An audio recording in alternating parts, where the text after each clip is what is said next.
Mage Knight.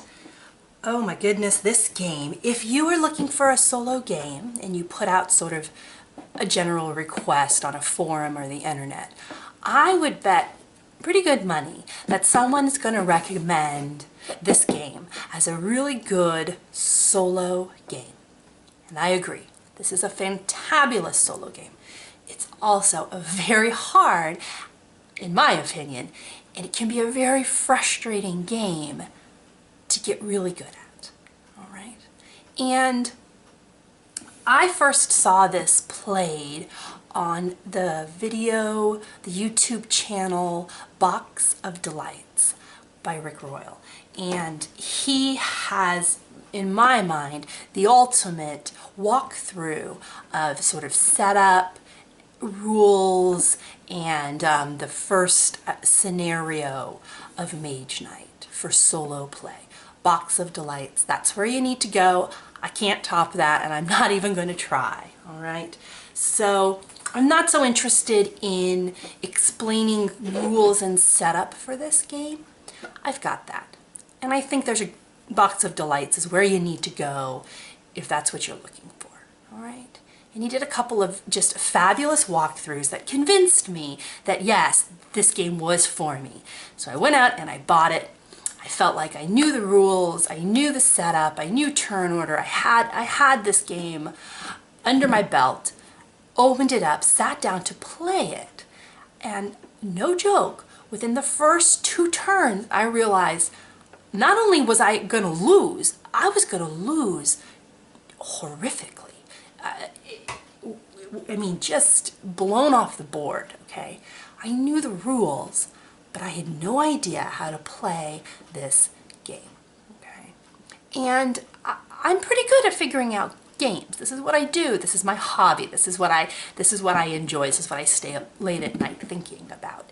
And for most games, I can set it up, play it, and while I'm playing, I can sort of weasel out the tricks, all right, of what makes a game tick and what I have to do to win it, okay?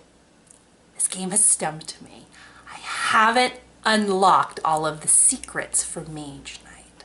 So what I thought I would do in this video, and no guarantees about how faithful I'm going to be to this game plan, but you know, here it is as it stands right now.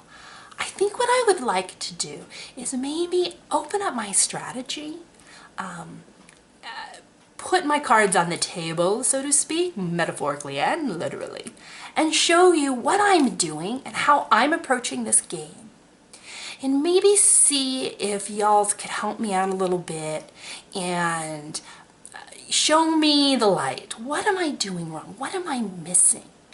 What tricks have I not been able to peek behind the curtain on here to up my gameplay for Mage Knight? Because I love this game. I love this game. But I have not figured out how to master it. I'm not only am I on the JV team, I'm sitting on the bench, okay? And little known fact, I'm a Taurus. Okay? I'm incredibly stubborn, and usually when I put my head down and go at something, I can break it apart. This is just how I work.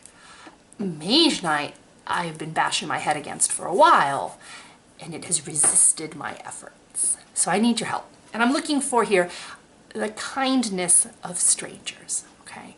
I know that's asking for a lot when it comes to the internet, but if you don't enjoy this, if listening to me prattle on about what I'm thinking and planning doesn't toot your horn, I'm okay with that, really. You don't have to watch these. Click away to somewhere else. But just be kind is my only request. And if it gets too nasty, I'm probably going to stop doing this. You'd be surprised how unkind people can be. I've been surprised. But anyway, let me show you Mage Knight, my opening strategies for this game. And then I'll set up a little scenario and I'll start to play through. I'm not too sure how long this is going to take. This is not a quick playing game. But I'm hoping that I can show you enough, maybe just to work through, maybe even for myself, how I'm approaching this game and why I'm failing at it so miserably. So, Mage Knight, there's more to this than rules. There's more to this than all taking care of all the fiddly little bits. There's a really cool game in here that requires a lot of strategy, a lot of thinking, and a lot of sort of mental hard work. And that's what I need some help with. Okay. So like I said, I'm not really going to be spending a lot of any time on setup. I might talk through some of the rules while I'm playing. If you're looking for setup and rules, Box of Delights, I think if I remember, I'll put a link in the linky bits. If you're interested in finding that series, that's where you need to go. All right. So the first time I played, I opened the box and I just started. Fail, fail, fail. Don't do that. Even if you've read the rule book, even if you think you know everything you need to know about how this game plays, there are two things that I found helpful to me. Two things before I jumped into gameplay. All right. The first was to know yourself, know your character. The second is to know your enemies. All right. So the first two things I'm going to do that I haven't seen done elsewhere, it's a big internet, I'm sure it was done elsewhere, I just haven't stumbled across it, is I'm going to take a real close look at the deed deck and the enemies that appear in Mage Knight before we start playing. All right? So bear with me. Let me show you what I mean. Right. So in the game, you can pick one of 4 characters. I believe there's a 5th with the expansion. And each character comes with their own deed deck. They're all similar, except I believe for one card, all right? So you start off the game with a pretty generic Mage Knight. And I picked Arthea. And before you start to play, one thing I wish I had done was to sit down and really get to know these cards, all right? Like I said, I believe there are, what, 2, 4, 6, 8, 10, 12, 16. You have 16 cards, okay? And you're going to see these 16 cards, depending on your scenario, 4 or 6 times. There's no surprise in Mage Knight as far as what is in your deck. You should know these cards very well. And I didn't, and I regretted that, all right? So the first part of my strategy is to sit down and look at the cards that are in my deed deck. What's in here, and what sort of strategy can I develop before the game even begins based on my knowledge of these cards, okay? I find card counting is very helpful in this game. Paying attention to what has gone through and what is still in your deck gives you a huge advantage as opposed to just playing your hand, all right? I fell into that trap of just playing my hand. And I think to really excel at this game, you've got to count your cards, okay? So let me set this up and show you what I mean. All right, so here are all of the deed deck cards. And what I've done is I've sort of grouped them, what I think of by type, all right? And grouping them this way just gives me a better idea of the odds, how often are they going to appear, and what do I have to pay attention to as far as using them, right?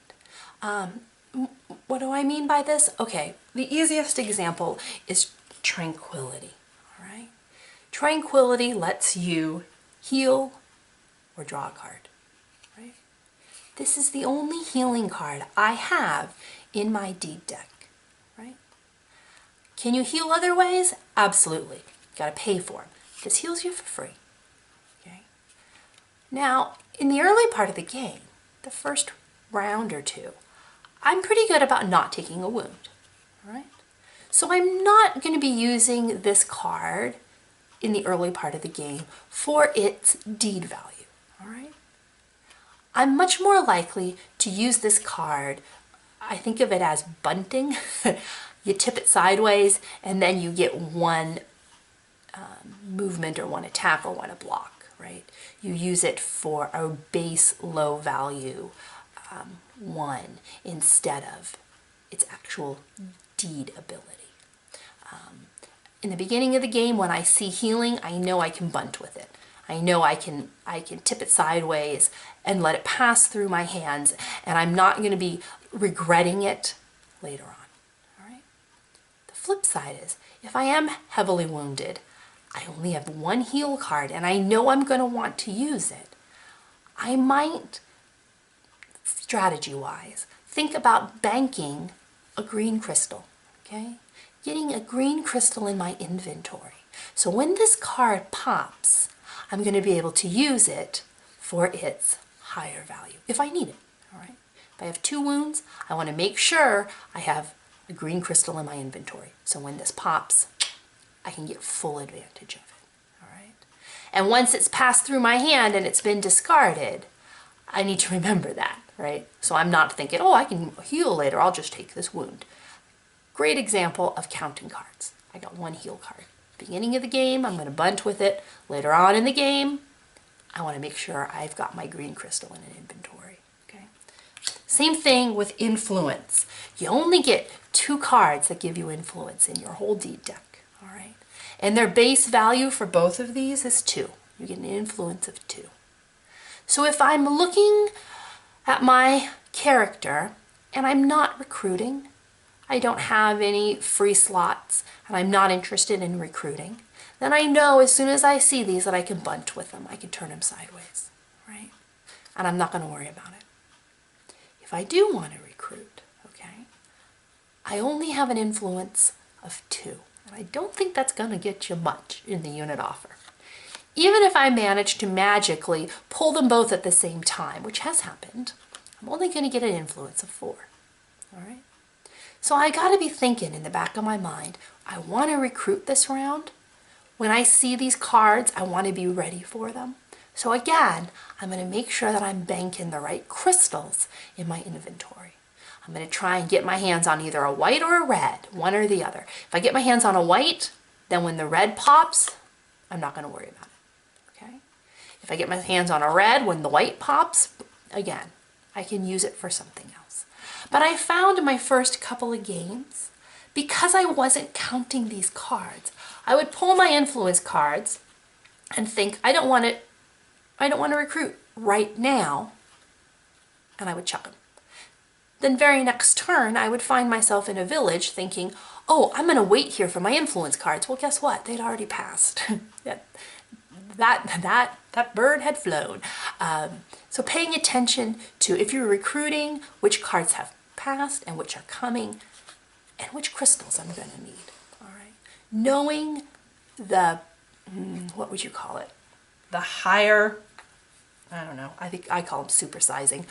Knowing the stronger deed ability, what color you require for your crystals, and having that in your back pocket, very helpful for this game. All right. These 3 cards I've stuck together because this is how you gain mana, right? And mana is sort of what pushes you over the edge. This is what gives you your the ace up your sleeve, in my mind. And you get them in 3 very different ways with these cards. This lets you pull it from the source. You get to use 2 from the source, all right? Nothing goes into your inventory. Okay? This one will gain you a blue, a white, or a red. It isn't going to get you a green, all right? Which always seems to be the one I need. And this one, you gain it for just that turn. This is the use it or lose it crystal, all right? It doesn't get to go in your inventory. This one, this card here, crystallize. This one allows you to get a crystal and put it in your inventory. Remember? That's helpful for these cards. Problem is you have to pay a mana to get that crystal of your in your inventory. So this one's a little spendier, but it's an inventory crystal, which is worth a little bit more. But that's the only way you can get mana, right? These 3 cards. Okay. All right. The easiest cards to use, but the most common cards, for me anyway, that jam me up. Movement. It seems that when I don't want to move, I end up with a hand of movement cards. And when I desperately want to move, I don't have any. All right. So out of your 16 deed cards, 6 of them will give you movement. That's a very high ratio compared to all the other cards in your deck, all right? 4 of them, stamina and march, that's all they do. Even when you power them up to their stronger deed, they still only give you movement, okay? So every hand I should be drawing a movement card. If I draw 2 or 3 in one hand, I need to be really wary about spending them for something else, all right? Because if I have 3 now, that means all I've got for the rest of my round are 3 movements, okay? So one of my other mistakes was thinking of these as expendable, okay? They're not. Moving is so key in this game. You really need to be stingy or parsimonious with spending cards sideways, all right? I try to only do this when desperate. I would much rather use them for their value, okay? So 4 of these are straight up move, okay? Swiftness is interesting. Swiftness, I have a hard time with swiftness because it gives me the move, which I love and usually need. But for the start of the game, this is my only ranged attack, and I love ranged attack. I would much rather plink somebody with arrows from afar than walk up to their face and wallop them, all right? I love range attack. Unfortunately, in order to get it, you've got to fund it with mana, okay? And a range attack of 2, there's just not a lot of enemies out there that's going to be useful for. That's the second part of my strategy, right? Know your enemies, and I'll get to that next.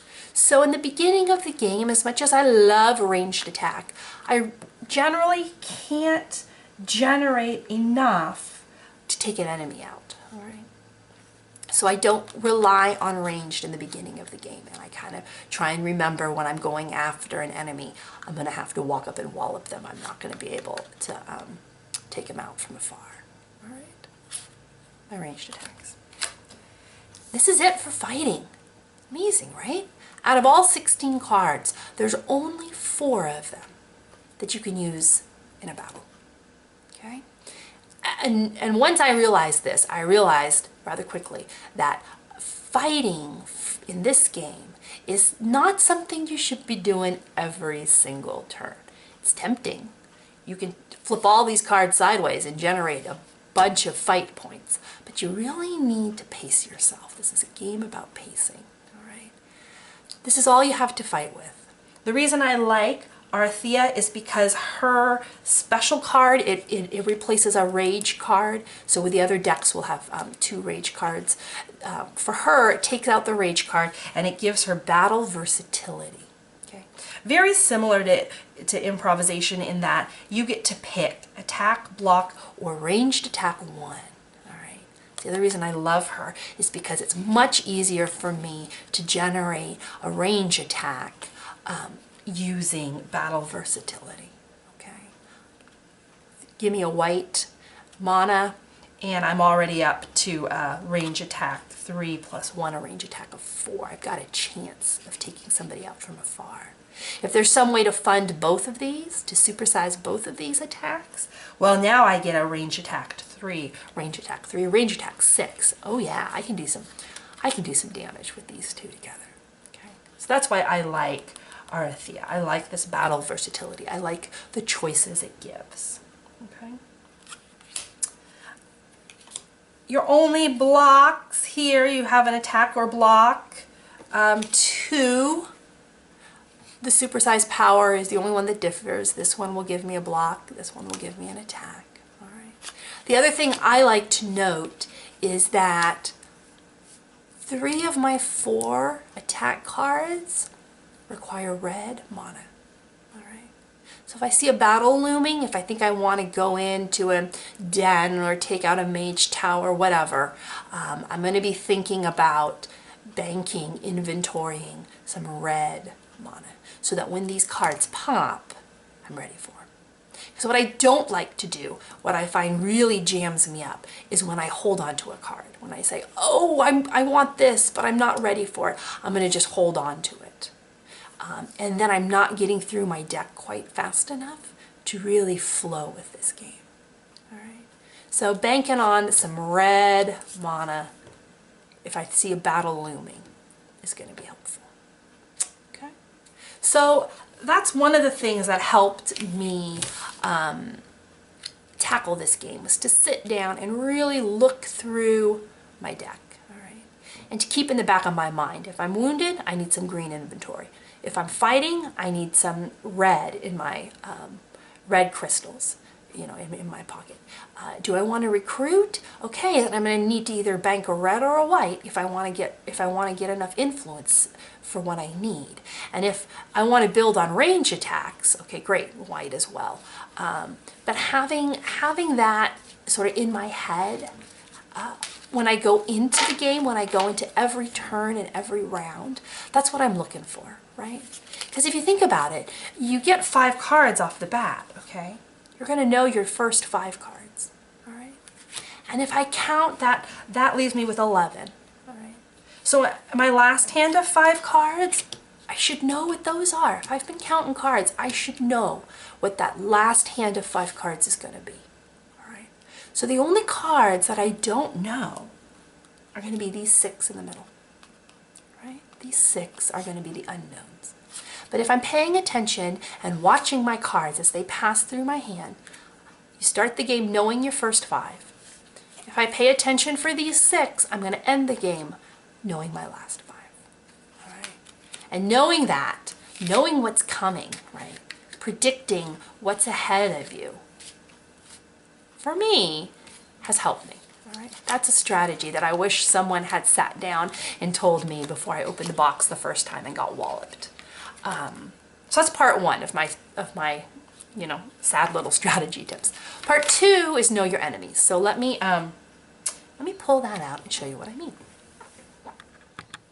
Okay, so this game, not to intimidate, comes with 2 nice massive books, a rule book and a game walkthrough. There's a lot of information here on teeny tiny little print. Again, Box of Delights, go over there. He does a great job of opening all this up and explaining it. However, on the back of both of these, there are 2 fabulous little charts, all right, that I think, you know what, I figure they gave you these charts. In my mind, it's fair game to refer to them during gameplay. I don't think that's cheating at all. And this is the one that first interested me. This is the one that I really sat down and took a good look at, because this lists all of the enemies, where they appear, and their battle values. All right. Orcs, not a big deal, right? Because they pop up on the map face up. So you're never going to be surprised by the orcs. These guys are great in the beginning of the game. This is who I aim for. All right.